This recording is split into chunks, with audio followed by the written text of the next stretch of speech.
Hi Book Dragons, Heather here, and welcome to my never-ending TBR.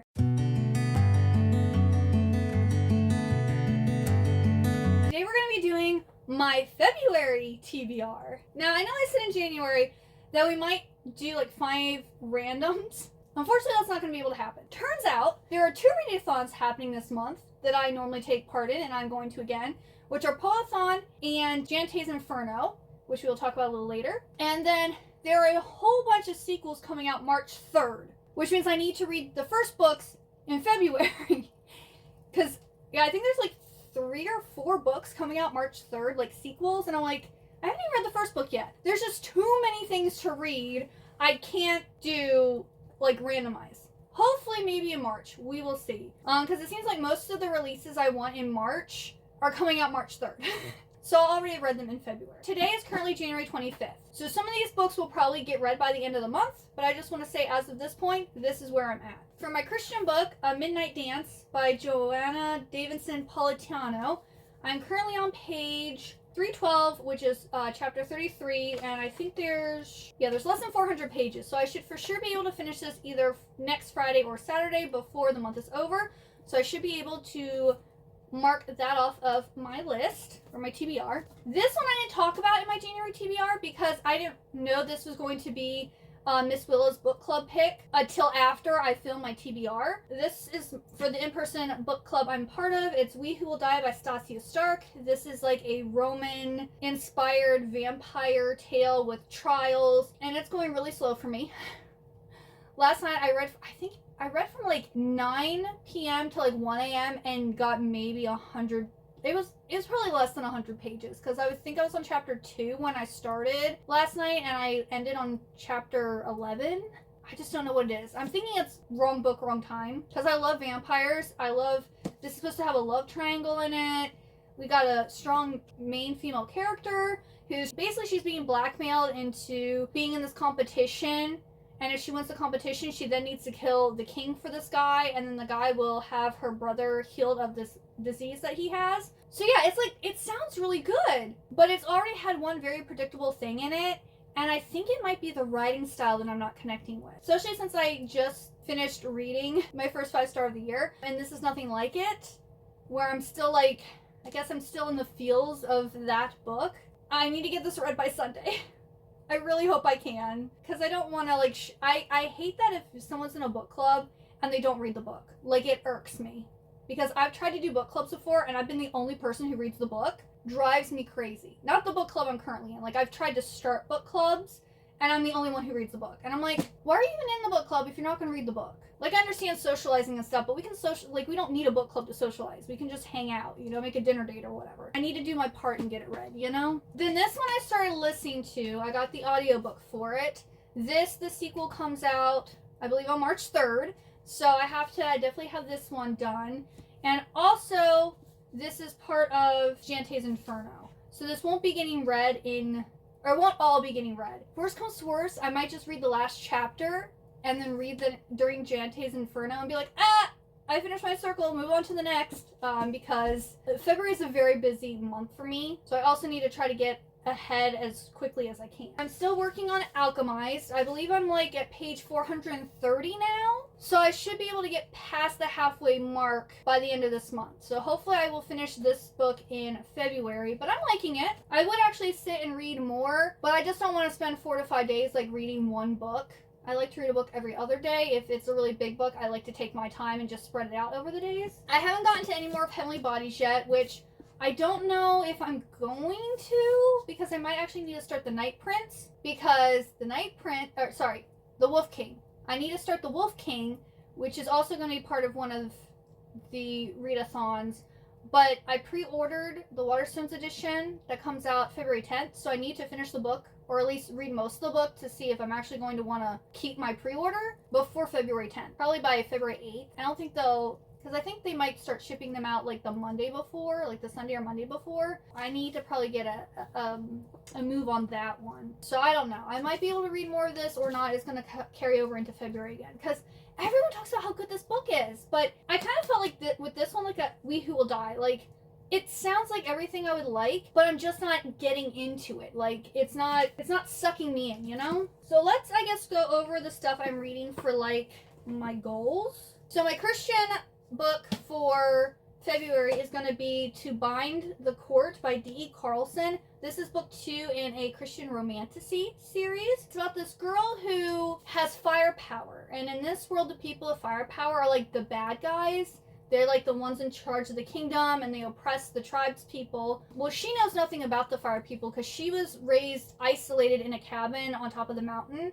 And one day her power, I don't know if it's the day her power like showed up or if she got, I forget exactly what happened, but her fire ended up burning down her house with her mom and brother in it. At least we're led to believe that. I don't know, they might show up later in the series. I don't know. But, like, sometimes, you know, when that stuff like that happens, like, it's like, oh, but wait. In the first book, there hasn't been a but wait yet, but you never know. There could be. To our knowledge, as of the end of the first book, her mom and brother are dead. She burned them alive in their cabin. And she ends up wandering across these tribes people who worship God, but he's called something else. And so, like, they find out she has fire power, and she has to go through some ceremonial stuff to see if she's actually good or bad, because if she's bad, obviously they don't want her in their tribe. But she's kind of like gray. Let's put it that way. She has a chance to either be good or be bad. She has to make the choice for herself. And she's hearing the voices of both God and Satan, essentially. There is, like, a love triangle in this first one. But the guy that I'm rooting for, I'm pretty sure he's going to be endgame. The first book was really good, and I'm excited to read the second book. Then my classic for the month is going to be The Professor by Charlotte Bronte. I believe after this one, I'll only have Villette to read, and then I will have read all the Bronte sister books. This was Charlotte Bronte's first novel in which she audaciously inhabits the voice and consciousness of a man, William Crimsworth. Like Jane Eyre, he is parentless. Like Lucy Snow and Villette, he leaves the certainties of England to forge a life in Brussels. But as a man, William has freedom of action, and as a writer, Bronte is correspondingly liberated. Exploring the relationship between power and sexual desire, William's first-person narration reveals his attraction to the dominating directress of the girls' school where he teaches, played out in the school's secret garden. Balanced against this is his more temperate relationship with one of his pupils, Francis Henri, in which mastery and submission interplay. The Professor was published only after Charlotte Bronte's death. Today it gives us a fascinating insight into the first stirrings of her supreme creative imagination. So this is like a really short little classic. The writing is really, really tiny though, but I'm looking forward to reading this one. I still have this on the docket to listen to. I did actually buy this on Audible because I was tired of waiting on Libby, but then I didn't get around to it because I listened to other things.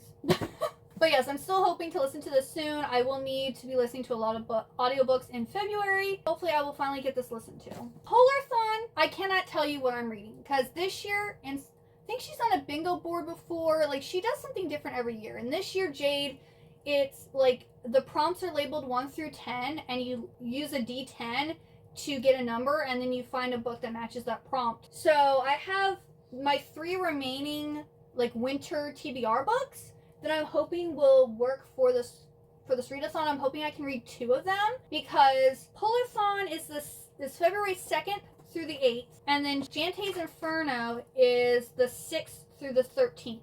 So they overlap for 2 days or 3 days. 6, 7, 8, yeah. They overlap for 3 days. And Jante's Inferno actually has 9 prompts, and you can combine them. Like, you can do 1 and 2 together, 3 and 4, 5, 6, 7, 8, and then 9 has to be separate. So that's 5 books at minimum that I have to read for Jante's Inferno. So I think I want to try to get 2 books read for Polarthon, and then start Jante's Inferno. And again, some of these books are on that readathon. I'll leave Jade's video down below in case you want to join in, and that way you can see the prompts. You can make a D10, and she has a list and everything. That also is to help actually raise money for the polar bears. It helps a good cause too if you wanted to participate, read, and donate money. Or you can just donate money, you don't have to participate. So for Jante's Inferno 2026, so we start at number 9 and you have to work your way up to number 1. Prompt 9 is to read a backlist book, and prompt 8 is to read a book with a dark premise. So I am reading 1 book to cover both prompts. So I'm reading The Deathless One by Emma Hamm. The sequel to this comes out March 3rd. I need to get this read. This is about a girl who's murdered on her wedding day, and she makes a deal for her life with the god of death, but the feelings he stirs in her are more than she bargained for. So I believe this is a revenge story, and we have like a relationship with death. Sounds pretty good. I have read one of her other books, and I wasn't that impressed with it. So we'll see. We'll see how I feel about this one. But it was really pretty. It caught my eye, and I do like things that like death is an actual character. I like that. Also gives me like gothic vibes. I don't think this is gothic, but when I think of death as a character, it gives me gothic vibes, you know? Prompt 7 is read a book that is part of a trilogy, and then number 6 is to read a book with a red or orange color. This one I'm kind of stretching a little bit because this is part of a trilogy, but they're like interconnected. So they're standalones, but the characters show up in each one. And I already have read Part of Your World, and everyone talks about how this one's the best one in this trilogy, and so I need to read it. And it's also been sitting on my shelf for a really long time. I think this was one of the first Book of the Month books I got. It was like really early on. But that's Yours Truly by Abby Jimenez. So I think the only Abby Jimenez books I've read so far is Part of Your World. So this one will be my second. And I did really like Part of Your World. So if this is better than Part of Your World, it could be a 5-star. I don't know. This follows 2 doctors, and it's a second chance romance about finding your perfect match. That's all I want to know. But this is also pretty big. We only have a week to read these books. I'm really excited to read this one. Then prompt 5 is to read a book with a grumpy character, and prompt 4 is to read a book for the cover. If Google lied to me, it's Google's fault. But Google told me that the male in this is a grumpy character, and this cover is really pretty. I did buy the book for the cover. So that's The Scorpion and the Night Blossom by Emily Wen Zhao. Again, the sequel to this is coming out March 3rd.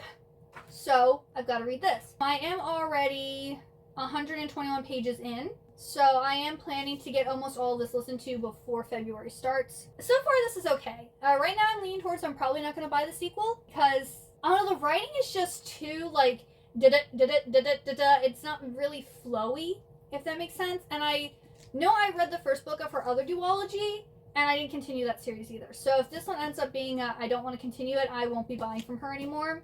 So this is her last chance kind of thing. I just don't think her writing style's for me, but I'm going to try to finish it because it is interesting. I'm just not liking the writing style, even though I'm listening to it. I don't know. Of course, I also listened to the other one too, so maybe I just should be listening to her books. I don't know. But again, like, it wasn't intriguing enough for me to be like, oh yeah, I'm going to continue on. Let me tell you what it's about. It's about this girl who lives in this world with monsters. Her dad ended up getting killed by one, and her mom now has kind of like, there's something wrong with her soul or something, so she's kind of like a shell of a person, and then she has a little sister. Well, she's going off to join this competition to get this pill of immortality. And if she's able to give it to her mom, it will restore her mom's soul, and her mom will like go back to normal essentially. Well, on her way to the competition, she ends up running into, I assume, our male love interest, and there's like a lot of fighting and different stuff in it. So it's interesting. Again, I just don't know if it's like I'm just not in the mood for it right now, or if it's the writing. Or prompt 3 is to read a book that includes a dog. And prompt 2 is to read a book from your favorite genre. This one I'm also stretching it a bit. So this is The Wolf King by Lauren Palfreyman. And yes, as I said, The Night Prince, the sequel to this, is coming out February 10th. So I need to get this read as soon as possible. They're shifters. They're werewolves. And technically werewolves are part of the dog family. You know, dogs and wolves can procreate together, so they are part of the same species. And I googled and it said that they call each other dogs and they have dog fights or something like that. So I want to say this has a dog in it, okay? And it's romantasy, which is my favorite genre. Now, generally, werewolves aren't my thing, Team Jacob, but other than that, I'm not really a werewolf fan, so that's also, I'm a little hesitant about this, but, you know, it's really nice. Everyone's hyping up. Everyone's talking about how good it is. So I'm hoping I like it, but I definitely want to read it before I have to commit to the sequel. This is about a human Princess Aurora who ends up in a romantic relationship with the powerful Alpha Callum. And there's apparently a war between the humans and the wolves raging. So, sounds good. Prompt number 1 is to read one more book. So I'm probably just going to read a manga. I'm just going to pick a manga and read it, whatever I'm in the mood for. It could be shoujo, it could be shonen, it could be slice of life, whatever floats my boat. I might read My Kitten is a, or My Kitty. Is it My Kitten or My Kitty is a Picky Eater. I just got the first 2 in that series, and then I ordered 3, 4, and 5. So yeah, I might read the first book in that because I love my kitty manga. That's it for that. On February 17th, the second book in this series is being made available on Illumicrate. That is The Prince Without Sorrow by Maythree. I don't know how to say her last name, but this book is absolutely gorgeous. Like, it doesn't actually sound that interesting at all, but it's so pretty. Even if I hate this book, I'm going to keep the book because it's my favorite color, green, and it has kitty cats on it, and that's all I need. Look how pretty it is. Like, I generally don't like Illumicrate books, but they make some pretty books. A prince born into violence, a witch seeking revenge, a curse that will change the world. This draws inspiration from the Mauryan Empire of ancient India, and this is the first book of the Obsidian Throne. I also am on the waiting list for the audiobook for this one, because again, I just have a feeling like I don't think this is going to be for me, but I'm going to give it a shot. And if I actually end up liking it, then I will get the sequel. If not, well, I will just have this pretty book on my shelf just to look pretty. And then Illumicrate on March 3rd is coming out with the sequel to this one. Again, I don't think this book is going to be for me. Look, I stopped my Illumicrate subscription because these books just were not for me, okay? I went and like unhauled a whole bunch of them, but I kept a few that had like were really pretty or sounded like they might entice me. This one, it said something about if you liked Miyazaki movies, like Studio Ghibli. So it's like, oh, is this gonna maybe give like Princess Mononoke vibes? Because like I kind of get that with like the artwork, and I love Princess Mononoke. I had Illumicrate I think for 3 years, and out of the 3 years that I had Illumicrate, I gave Waterman 5 stars. Absolutely loved it. The Irresistible Urge to Fall for Your Enemy, I gave 3 stars. Study in Drowning, I gave 4 stars. And then I think like everything else, I either automatically unhauled because I'm like, I'm never gonna read this, or I started reading it and DNF'd it. So like I kept Illumicrate for way too long. This I think is like epic fantasy, which also I don't really read epic fantasy.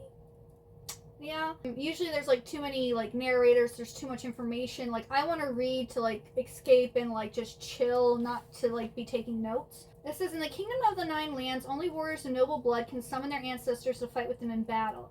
But when Timi, a commoner from the slums, accidentally invokes a powerful spirit, she finds it could hold the key to ending the centuries-long war. But as secrets long buried come to light, Timi will learn that not everything that can be invoked is an ancestor, and some of the spirits that can be drawn from the ancestral realm are more dangerous than anyone can imagine. So I'm guessing she probably summons a demon or something bad. I need to definitely read this before March 3rd. Also, Savage Lands, I'll pop it up here, comes out February 3rd. And then the sequel comes out March 3rd. And then the third book comes out in April, and so on and so forth. So I'm going to get Savage Lands on March 3rd, and I'm going to need on February 3rd, and I need to read it before March 3rd to see if I want to continue it. The books are gorgeous though, and it looks like maybe the sprayed edges are going to like make a picture, but it's like a dark fae romance, I believe. And I love my fae, so I'm excited for this one. So that's everything on my TBR. And then let's talk about other books that I'm excited to get. So we have Carnival Fantastico coming out February 3rd. This is by Angela Montoya. I read her first book, The Isle of Sin and Shadows. I really liked it. I gave it 4 stars. I was hoping for more, but it was her debut, so I'm gonna give her grace for that. Her second book, A Cruel Thirst, sounds absolutely amazing. I have it. It's sitting over there on my shelf. Haven't gotten to it yet, but I feel like I'm gonna love it. And Carnival Fantastico is about a carnival. Give me circus, give me carnival, I love it. So I'm pretty sure I'm gonna really enjoy this book when I am able to get around to it. Also on February 3rd, we have a stage set for Villains. This one, I may get it, I may not. I want to see it in person because it looks like it just has like boring sprayed black edges. And like if that's it, there's not going to be any reason for me to buy the book because I don't think I've read anything by this author before. And it sounds good. If I can get on my Kindle, I need to save money, you know? Again, on February 3rd, we have Stolen Midnights by Catherine Quinn. I think I've bought all of her books that she's come out with, but I haven't read them yet. But all of her books are absolutely gorgeous, like her sprayed edges, the covers, they sound amazing. So I have a feeling I'm going to love her. So I'm just going to go ahead and keep buying her books. Then we have Just for the Cameras by Megan Quinn coming out on February 3rd. This is about two people, I believe, who are fake dating for for someone's PR. And I really like Megan Quinn's holiday romances, which are getting special editions later this year. And she has like pictures throughout the book, which I appreciate an author who gives me pictures throughout the book. So I'm hoping this one also has pictures, and it has pretty sprayed edges, so I'm going to get that one. Then on February 10th, we have Wicked Onyx. This just looks amazing. I don't really remember what it's about, but it's pretty. We have Air of Illusion, which I believe this is a fae romance that was originally indie and now it's being traditionally published, and it just sounds really good and looks really pretty. We have Two Can Play by Ali Hazelwood. I actually listened to the audiobook of this already, but I want like a physical hardcover of it because I collect all of her books. Then on the 17th, we have Agnes Albert's Mystical Cat Shelter. This is actually Fairy Loot's A Cozy Fantasy, the first book in that subscription, so I will be getting that. It will be either late January or early February because it's supposed to be shipped in January, but I don't know if it's actually going to arrive at this point. But I'm super excited for that one. It's available in both the US and the UK. They have different covers. And then Fairy Loot is also going to have a special edition if you wanted to try to find that secondhand. But it's about a mystical cat shelter. And she's the one who wrote Emily Wilde's Encyclopedia of the Fairies. Love that series. It's so good. So I'm looking forward to that one. Then you have The Sun and the Star Maker. This again is going to be a Fairy Loot book. I believe it's the March YA book. It's either the February or March YA book, but it's coming out here in the US February 17th. It's going to be a special edition, so you can just get the regular special edition, or if you're getting it in your Fairy Loot box. Then on February 24th is And Now Back to You by B.K. Borison. This is like a standalone interconnected book with First Time Caller, which I absolutely loved. I actually met B.K. Borison and had her sign it. I'm getting this one. I'm hoping Book of the Month has it. Like, I cancel Book of the Month, but I will sign back up to get a copy of this book because I like my copies to match. I'm just that type of person. So I'm hoping they have it in February so I can get it. So yeah, that's everything for the books I need to read, my readathons, and the books that I want to get. I think what I'm going to do, I don't like doing reading wrap-ups, but I think I want to do like a fast pace kind of like run through of all the books that I've read and like my ratings for them, and maybe like the tropes and different stuff like that. Like something, take like 5 minutes, which you're like, 5 minutes is a long time. Well, I've already read 14 books in January and I'm not done yet. So I read a lot of books. So condensing all that into 5 minutes would actually be pretty good. So starting in March TBR, I would talk about my January books, and then April I'd talk about February, because I usually film my TBR videos before the month is over, and I don't want you to like miss books if you're interested in what I've read and what my rating is. Starting in March, my March TBR videos, I will have a little section at the beginning talking about the books that I read like 2 months before, essentially. So that's the plan. Let me know if you like that idea. Also, once I do it, let me know if it's a good idea, if you enjoyed it. And let me know what you're reading in February. Are you participating in any of these readathons? I will have both Jade's Polarthon and Jante's Infernos like videos linked down below. That way, if you want to join in or get more information about it or check out their channels, you can do so. But if you like this video, please like, comment, and subscribe. Thank you so much for watching. I hope you have a wonderful, good day or night, and I hope to see you next time. Bye-bye!